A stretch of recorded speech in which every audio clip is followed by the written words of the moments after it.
This is Hidden Killers Live with Tony Brueski, Stacey Cole, and Todd Michaels. We are standing at the edge of something this country has never seen before. The Epstein files aren't just going to be debated anymore. They're going to be released. Entire vaults of documents, names, maybe. We're still wondering about that part. Communications, patterns, timelines, the scaffolding of a predatory system that operated in plain sight across decades, countries, and institutions. And whether people realize it or not, this is going to have a massive psychological impact on millions of Americans. Survivors, families, whistleblowers, communities, people who trusted systems that protected Epstein, and people who trusted public figures whose names may now surface. This isn't just a legal moment, it's an emotional one, a destabilizing one, a vindicating one, and in some ways, a traumatic one. Because when you open a vault like this, you don't just expose wrongdoing.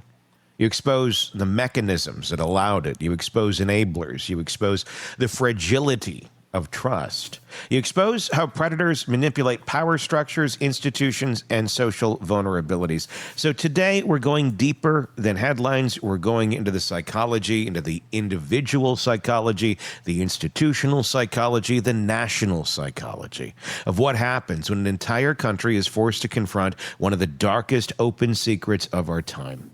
Joining us, psychotherapist and author Shavaun Scott, who spent many, many years studying human trauma, predators like this, institutional betrayal, and the psychological fallout of large-scale abuse networks. We're going to be digging into all of this topic, as deep and dark as it is today. Shavaun, welcome.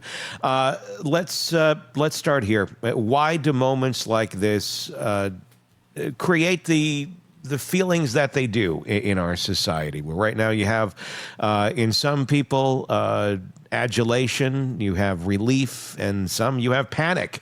It's a very weird feeling out there right now with folks all over the board, if you will. Yeah, I think people are confused. Number one, it affects our core beliefs about who is our country and who runs our country, and the core beliefs about justice and, are people safe? It's destabilizing, just, overall. People are shocked, or a lot of people are in denial, saying it can't be true. But I think right now we really need to know what happened and deal with the difficult emotions that come with that, and then take action to get back on course. What do you think we're in for here? We obviously we've been seeing bits and pieces dropped over time in the last week or two. We've seen some pretty big chunks drop, but that's nothing compared to what they're saying are terabytes of information that will be released. That's a lot of information to get through in general, and then everybody's going to start digging, and I think we'll start seeing new headlines for quite some time as people dig deep into this. But what do you think we're about to see? Is this going to be like a national trauma of some sort? Do you think we're in for some massive names and people that were once beloved? Maybe that's going to change. What's your impression? It's kind of ambiguous at this point, because there has been some buzz that the material is now being scrubbed and altered. And so I hope that it's not. I hope that we get reality, because we really need that kind of transparency in order to be able to look at what changes do we make in the way the system operates and how we view these elite people at the top who are capable of doing such terrible things. Do you feel like there are a lot of women and even men out there that who have been abused, let's put it that way, I'm just going to say that, that this is going to traumatize them. And the survivors who are in their periphery, it's going to traumatize them, that there's going to just be this national re-traumatization, if you will, that things that have happened in our past, now it's just, we're just being traumatized over and over, even though we need to know this. How do we get through this if we've been there before and now it's plastered all over TikTok, it's on Facebook, it's on Instagram, it's on the news, it's everywhere. We cannot avoid this. Yeah. I think it'll be a mix of re-traumatization on one level, but also validation, because one of the key problems that survivors of abuse have is that they feel isolated, they feel tainted, they feel that somehow it's their fault. And when they learn that, you know what, this is common, this happens to a lot of people, I think it takes the lid off the box of things that they've been holding inside. And it can be difficult in the short term, but ultimately, I think it helps a lot of people. And people will go into therapy, they'll find survivor groups. And I can see that already happening because people are saying, you know, there are things that I've buried that I really want to deal with. So I hope overall it has a positive impact, even though people do need to dose it. Just like we do with all political news, which is so hostile and contentious, we can't be absorbed in it all the time. But I think with dosing it and taking the lid off the box of our own histories and then seeking support, I think it can turn out to be a good thing. Do you think it's going to have the same effect like the Me Too movement? Do you think it's like phase 2 of that? That's a really good point. That's a really good way to put it. I think so. Are we going to do a better job with questioning the elite and taking action more quickly when there are rumors, not going soft on them in the criminal justice system, not using politicians, you know, for favors? And I hope it helps us move in the right direction and do a better job of protecting kids. I was wondering almost the exact same thing. So I was thinking of Me Too, Stacey, and I was thinking, is that obviously, it started with accusations against a few people, and then it had a collective effect. There was this, all different cases that are completely unrelated to one another. People started talking. I'm wondering if we're going to see this again, if we're going to see that coming out of individuals having the confidence to do so because of the collective revealing of people like this right now. There's power in numbers. Yeah, if we're going to see that take place. What's your thoughts on something like that happening again? Either that was a pretty big movement in the first round, but I'm wondering, are we going to see something just as big, if not bigger? I think so, because as much as this kind of crime against children has not been talked about, there's a lot of it. And it goes on at all levels of society, as we're seeing. And one of the most healing things for people who have been victims is to be in a group and to sense that camaraderie and the fellowship that they feel. And that helps so much with the stigma that they've carried and the self-blame. So I hope it goes in that direction. It's going to be very fascinating to see where that all falls. The perpetrators, if their names are revealed, which will be interesting because, we're all seeing and kind of holding our breath if they're going to scrub it for national security purposes.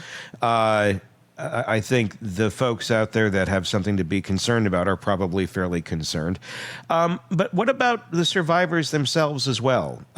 When this comes out, if they are named in this, or even if they're not, having pieces of their life, chapters of their life thrown out there to the public, and not that it's their fault by any means, but people do hold shame. People hold moments that they're not happy about because it was traumatizing for them. And now it's all out in the open, or will be all out in the open. Let's talk about that angle for a little bit and what they're going to be going through. Yes, it is great that these people hopefully will be exposed, but at the same point, there's a lot of folks out there who are also going to have elements of their life that, if they're still around, wanted to be, put away, and it's going to be right back to the surface for everyone to be discussing. And that's the hard part. For many victims, they're not as concerned about their anonymity, but those are the names that I think should be scrubbed, certainly from any public exposure, just as we, when kids are molested or assaulted in the home, we publish the names of the perpetrators, but not the victims. And they should be the ones to have control. Some of them do want to come out and tell their story, just as Virginia Giuffre has done. And that can be very healing for them to feel like, you know what, I don't need to carry the shame here. But it certainly will throw a lot of people back into symptoms of their chronic PTSD. And that's something, again, do we have enough therapists to be available to support people through that? I hope so. Yeah. Comment from Gen Z 367. I also think in regards to people being ashamed of coming forward, there may be some that suppressed everything. And this is now bringing up a lot of that was pushed down. So a lot of PTSD, which is what you just mentioned, Shavaun. Yeah. Yeah. Why do you think it is that the Epstein case activates such a strong emotional response nationally, where obviously in the big scale of things, this is, a certain number of people who were involved and certainly affected. But compared to obviously the whole population, I mean, there's not a lot of people who have exact personal ties to this, but is it the relatability? Is it because even if you weren't directly affected by Jeffrey Epstein, the behavior like this is reminiscent of other individuals in people's lives?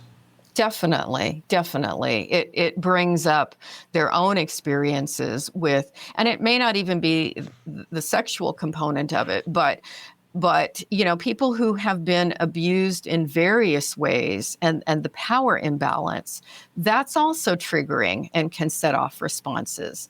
And I think for the culture as a whole, when you hear about all the way to the top, the highest level of political involvement that's been alleged here, it really shakes people's ability to trust the system and to trust that people in the government are, working in our favor if they will abuse children in this way.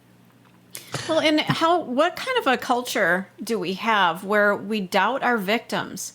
We doubt when somebody says this happened to me. And I've heard from surprisingly a lot of women who are doubting these victims. And I just kind of do a double take, like, really? Really? Do you think somebody is going to talk about something so traumatic and horrific and make it up? And yes, there are those that will fabricate something like this, but for the majority, I really believe that these people are telling the truth. So it's really disheartening to hear, especially women, placing blame and not believing these victims. It makes it scarier for anybody to come out in the future. It definitely does. And that's a problem we've had in this country forever. Well, probably everywhere in the world, is the tendency to blame the victim. On some level, it makes people feel safer that, well, I'm not the kind of person that this would happen to, so I don't need to worry about it. So all these other women, they've done something, or young girls, they've done something to cause this. I mean, I've worked with pedophiles in the past who talked about, well, this was a very seductive, my daughter was a very seductive 6-year-old. And it just goes with this kind of predatory thinking that the victim's poor judgment, or if she hadn't been drinking, or if he hadn't have put himself in that crowd at that party, this wouldn't have happened. And it makes people feel safer that they're, not that kind of person, so it's not going to happen to them. The other thing that I think we're running into now, because the country has been so divided into political tribes, and when they hear that their hero is implicated in some way, they immediately go into denial and attacking the victim that's making the allegations. But we've seen our heroes fall before, haven't we?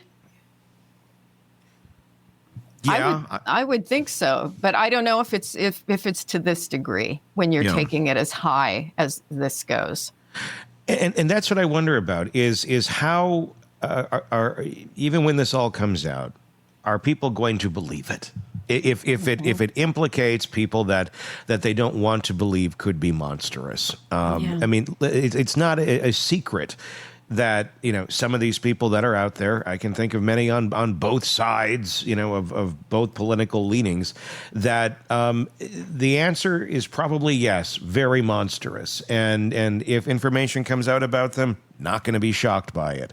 But you're still going to have people that are going to sit there and pretend that that's just not true. It can't be, because it challenges their worldview to such an extent that they're not gonna process it. I mean, and let me ask you, when somebody is like that, are they choosing that? Are they choosing not to accept those sort of things, or is it kind of one of those, they're not capable of doing this? It's just their brain is not going to process it. Like some folks don't have empathy, or some just not capable of really being able to process things certain ways without utter total mental breakdown. Yeah, I think there's probably more of the second, that their denial is just so intense, because in order to acknowledge that their fearless leader, their hero, is a sexual predator, that would shake their identity, because they're seeing that this, as an example, their person was sent by God. And there are a lot of people who believe that about one specific person at the top, that he is sent by God. And I think video could show up of that person doing something with a child, something vividly violent or sexual. And folks would still see it and say, this is a scam. This is, a conspiracy. This never happened. This is AI. And so there's a certain percentage of people that are simply not going to accept it. And I do think that's a defense mechanism. It would shatter their world to see the truth. Bending the rules of reality is really what it is. Want more on this case and others? Then press subscribe now and don't miss a moment of true crime coverage from Tony Brueski and the Hidden Killers podcast.